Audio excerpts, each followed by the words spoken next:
ദേവൂട്ടിക്കൊപ്പം വരികയാണ് അമ്മേ മൂകാംബികേ. എല്ലാ ദിവസവും രാത്രി 8:30 നമ്മുടെ സ്വന്തം സൂര്യ ടിവിയിൽ. അമ്മ അങ്ങനെ ഒരു വാശി പറഞ്ഞു എന്ന് വെച്ച് ലോകത്ത് എവിടെയെങ്കിലും കേട്ട് കേൾവിയുള്ള കാര്യമാണോ അത്? ദത്തേന്ന് അറിയുമ്പോൾ സമ്മതിക്കുമെന്ന് തോന്നുന്നുണ്ടോ? ആര് സമ്മതിച്ചാലും ഇല്ലെങ്കിലും എന്റെ കുഞ്ഞിനെ എനിക്ക് വേണം. അതല്ല, അന്ന് ഞാൻ പറഞ്ഞതുപോലെ ഈ അവസരം മുതലാക്കി നമ്മുടെ ജീവിതത്തിൽ നീ കുഞ്ഞിനെ ഒഴിവാക്കാനാണ് തന്റെ ബുദ്ധിയെങ്കില് താൻ അതിന് ഒരുപാട് വില കൊടുക്കേണ്ടി വരും. പൂജ, താൻ എന്തൊക്കെയാ പറയുന്നേ? പിന്നെ ഞാൻ എന്ത് പറയണം? എന്റെ കുഞ്ഞാണ് അതെന്ന് തനിക്കും എനിക്കും അറിയാം. തന്റെ പെങ്ങളുടെ ജീവൻ രക്ഷിക്കാൻ കുറച്ച് ദിവസത്തേക്ക് താൻ അതിനെ എന്റെ കയ്യിൽ നിന്ന് വായ്പ എടുത്തു. പ്രസവിച്ച് ചൂട് മാറും മുമ്പ് ഞാൻ അതിന് കൂട്ടുന്നത് ആമിച്ച എന്റെ ആരും ആയതുകൊണ്ടല്ല, തന്റെ പെങ്ങളാണെന്ന ഒറ്റ കൺസിഡറേഷൻ കൊണ്ടാ. അല്ലാതെ സ്വന്തം കുഞ്ഞിനെ മറ്റൊരാളുടെ ഭ്രാന്ത് മാറ്റാൻ ദാനം കൊടുക്കാൻ പുരാണത്തിൽ കാണുന്ന വിശാല ഹൃദയായ പെണ്ണൊന്നും അല്ല ഞാൻ. അത്യാവശ്യം സെൽഫിഷ്നെസ്സും കോമൺ സെൻസും ഒക്കെയുള്ള സാധാരണ പെണ്ണ. എന്നിട്ട് ഞാൻ തന്നെ വിശ്വസിച്ചതും അനുസരിച്ചതും താൻ എന്നെ അതുപോലെ സ്നേഹിക്കുന്നത് തെറ്റിദ്ധരിച്ചിട്ടാ. തനിക്ക് വേണമെങ്കിൽ എന്നെ കൊല്ലാം, പക്ഷെ എന്റെ വിശ്വാസത്തെ നശിപ്പിക്കരുത്. പൂജ, താൻ എന്തറിഞ്ഞിട്ടാ ഈ സംസാരിക്കുന്നേ? അറിഞ്ഞെടുത്തോളം ഒക്കെ തന്നെ ധാരാളം. ഇനി എനിക്ക് മേലും കീഴും നോക്കാനില്ല. സമ്മതിച്ചു. തന്റെ കുഞ്ഞിനെ തനിക്ക് തിരിച്ചു കിട്ടണമെന്നുള്ളത് ന്യായമായ ആവശ്യം തന്നെയാ. ആണല്ലോ, പിന്നെന്താ പ്രശ്നം? പക്ഷേ ഈ ദത്തെന്നൊക്കെ പറഞ്ഞ ദത്തിന് എന്താ കുഴപ്പം? നിയമപരമായി അതിന് തടസ്സമൊന്നും ഇല്ലാത്തോണ്ടല്ലേ എന്റെ അമ്മ ഇങ്ങനെ ഒരു തീരുമാനം പറഞ്ഞത്? തടസ്സമുണ്ടെന്ന് ഞാനും പറഞ്ഞില്ലല്ലോ. പക്ഷെ നിയമപരമായ തടസ്സമല്ലല്ലോ ഇവിടെ ഉള്ളത്. പിന്നെന്താ? ഒന്നും അറിയാത്ത പോലെ താൻ സംസാരിക്കില്ലേ പൂജ? സ്നേഹബന്ധങ്ങളെക്കാൾ വിലയുണ്ടോ നിയമത്തിന്? ആമി ചേച്ചി മനസ്സോടെ പറഞ്ഞല്ലേ കുഞ്ഞിനെ നമുക്ക് തരാമെന്ന്. ആ മനസ്സ് മാറിയാലും കുഞ്ഞ് നമുക്ക് നഷ്ടപ്പെടാതിരിക്കാൻ വേണ്ടിയല്ലേ അമ്മ ഇങ്ങനെ ഒരു കാര്യം പറഞ്ഞത്? അത് തനിക്കും എനിക്കും വേണ്ടി. പക്ഷെ പൂജ, താൻ ഒന്ന് ആലോചിക്കണം.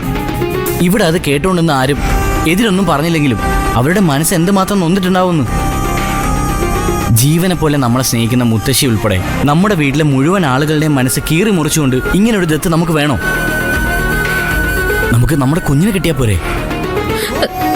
അതിന്റെ ഒപ്പം ഈ ആയുഷ്കാലം മുഴുവൻ ജീവിച്ചാ പോരെ? മതി, അത് മതി. പക്ഷെ ആയുഷ്കാലം അങ്ങനെ സമാധാനമായിട്ട് ജീവിക്കാൻ ആമച്ചേച്ചി അനുവദിക്കുന്നു തനിക്ക് തോന്നുന്നുണ്ടോ? അത് അപ്പോഴത്തെ കാര്യമല്ലേ? അല്ല, എപ്പോഴത്തെയും കാര്യമാ. താൻ തന്നെ പറയുന്നുണ്ടല്ലോ ഒരു പ്രത്യേക മാനസികാവസ്ഥയിൽ ആമച്ചേച്ചി ഇതൊക്കെ ചെയ്തു കൂട്ടുന്നത്. ഈ അവസ്ഥ എപ്പോ വേണമെങ്കിലും മാറും അല്ലേ? തന്റെ കൂടപ്പിറപ്പിന്റെ അവസ്ഥയ്ക്കൊപ്പം മാറ്റി മറിക്കാനുള്ളതല്ല എന്റെ ജീവിതം. എന്റെ കുഞ്ഞിനെ എനിക്ക് തിരിച്ചു കിട്ടുന്നത് എല്ലാ അധികാരത്തോടെയും സ്വാതന്ത്ര്യത്തോടെയും ആവണം. അതിനുവേണ്ടി ആവണം താൻ എന്റെ കൂടെ നിൽക്കേണ്ടത്. എന്റെ കൂടെ മാത്രം. പൂജ,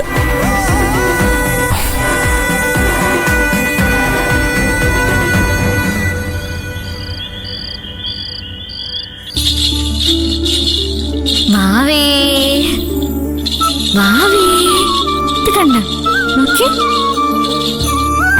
കൈ വായിൽ വയ്ക്കല്ലേ. എന്താണ് നോക്കി? എന്താണ് ആവേ?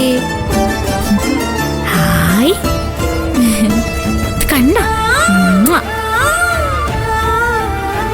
നോക്കി. പൂജ, എന്താ ചേച്ചി? പൂജ ഒന്ന് വരാവോ?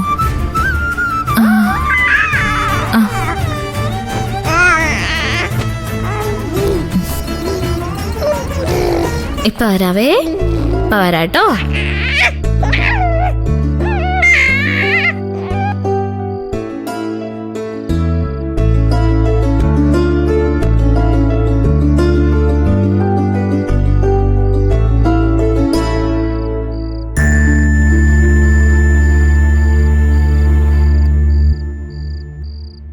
ചേച്ചി, എന്നോട് ക്ഷമിക്കണം.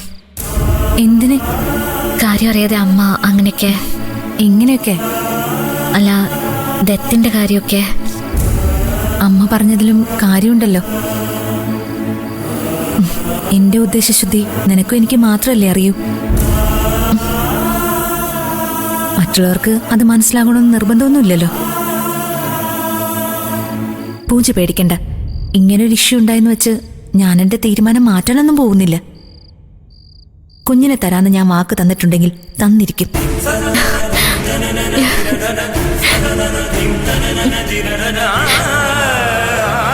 എന്താ വിശ്വാസം വന്നില്ലേ?